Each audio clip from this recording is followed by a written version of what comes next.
Dengue ও corona রোগীর সংখ্যা বাড়ছে সরকারি হাসপাতালগুলোতে। পরিস্থিতি জানাতে শহীদ সোহরাওয়ার্দী মেডিকেল কলেজ ও হাসপাতালে আছেন সহকর্মী মাহফুজা মুসলিহি। সরাসরি সংযুক্ত হচ্ছি তার সঙ্গে। মাহফুজা মুসলিহি, হাসপাতালগুলোতে এই যে করোনা রোগী এবং ডেঙ্গু রোগীদের চিকিৎসা সেবায় প্রস্তুতি কেমন দেখছেন? না, আপনি কিন্তু জানেন অন্য বছরেও আলাদা আলাদা সময়ে বা আলাদা মৌসুমে করোনা এবং ডেঙ্গু রোগী ধরা পড়লেও এবছর কিন্তু প্রায় একই সময়ে দেখা দিয়েছে এবং হাসপাতালগুলোতে আমরা জানি যে এই সংখ্যা ক্রমেই বেড়ে চলছে। এই মুহূর্তে আমি যে হাসপাতালে আছি সেটি কিন্তু ঢাকার সোহরাওয়ার্দী হাসপাতাল। আপনি জানেন এই হাসপাতালে চিত্রটা কিন্তু একটু ভিন্ন। আমি কিছুক্ষণ আগে এখানের মেডিসিন বিভাগের যিনি ডক্টর, এই ডেঙ্গু এবং করোনার শনাক্তের যেই বিভাগটি রয়েছে সেখানের দায়িত্বে রয়েছেন ডক্টর নাজমুল হাসান। তিনি কিন্তু জানিয়েছেন, আমি তার সঙ্গে কথা বলেছি, তিনি বলেছেন যে এই হাসপাতালে আসলে আজ পর্যন্ত এত বেশি রোগী করোনা কিংবা ডেঙ্গু আক্রান্ত হয়ে ভর্তি হয়নি। তবে যেটি আশঙ্কার বিষয় তিনি জানিয়েছেন, এই হাসপাতালে যতজন রোগী সিরিয়াস হিসেবে এখানে এসেছেন তারা কিন্তু বেশিরভাগই হয়েছে চিকুনগুনিয়া আক্রান্ত, যেটি আসলে আমরা অনেকেই জানি না এবছর যে এই প্রকোপটি বেশি বেড়েছে। স্বাস্থ্যকর অল টাইম ফ্যামিলি কেক, সব সময় অল টাইম হেলদি লাইফ, এরকম একটি কিন্তু তথ্য এই ডক্টর আমাকে জানিয়েছেন।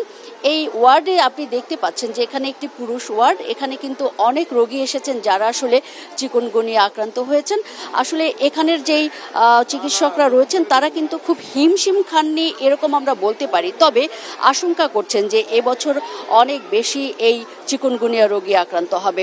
তবে ডেঙ্গু এবং করোনা শনাক্তের ক্ষেত্রেও তারা যেটি বলেছেন যে প্রতিবারই আসলে তারা যেই পরিমাণ রোগী পান, এবার সেই পরিমাণ রোগী এখনও এখানে আসেনি। কারণ হচ্ছে করোনাক্রান্ত হয়েও অনেকেই কিন্তু গা ছাড়া ভাব করছেন এবং জনসমক্ষে তারা চলাচল করছেন এবং এর ফলে কিন্তু এই যে উদাসীনতা, এর ফলে তারা আসলে সঠিকভাবে নিজেরা যেমন চিকিৎসা নিচ্ছেন না, তেমনি কিন্তু সিরিয়াসলিও কোনো তৎপরতা তাদের মধ্যে নেই। তবে এ ব্যাপারে তাদেরকে সতর্ক এবং সচেতন থাকার যেই ব্যবস্থাগুলো নিতে হবে সেটি কিন্তু তিনি বারবার বলেছেন এবং মাস্ক পরার কথা বারবার বলেছেন।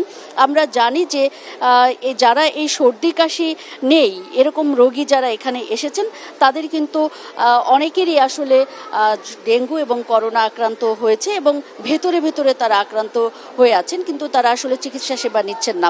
করোনার যেসব সিমটম তিনি বলেছেন তার মধ্যে কিন্তু সর্দি ঠান্ডা সহ যেসব রোগী আসছে তারা কিন্তু করোনা রোগী, কিন্তু তাদের অনেকেরই স্বাদ কিন্তু চলে গেছে এরকম রয়েছে। ঠান্ডা সর্দি জ্বর যাদের নেই বা কিছুটা আছে, তাদের মাসেল পেইন এরকম যারা আছেন তারা কিন্তু অনেকেই আছেন যে এখানে ডেঙ্গু আক্রান্ত হয়ে এসেছেন। তবে আমরা জানি যারা এসব আক্রান্ত বা এসব সিমটম নিয়ে যারা আক্রান্ত হয়ে এখানে এসেছেন তাদের সবাইকে আসলে বড় বড় যেই ট্রিটমেন্টগুলো সেগুলো না নিতে হলেও যথাসম্ভব সিমটম দেখার সঙ্গে সঙ্গেই তারা যেন বিশেষজ্ঞ চিকিৎসকের পরামর্শ নেন, এমন কিন্তু পরামর্শ দিয়েছেন আজকের এই কিছুক্ষণ আগে ডক্টর নাজমুল হাসান।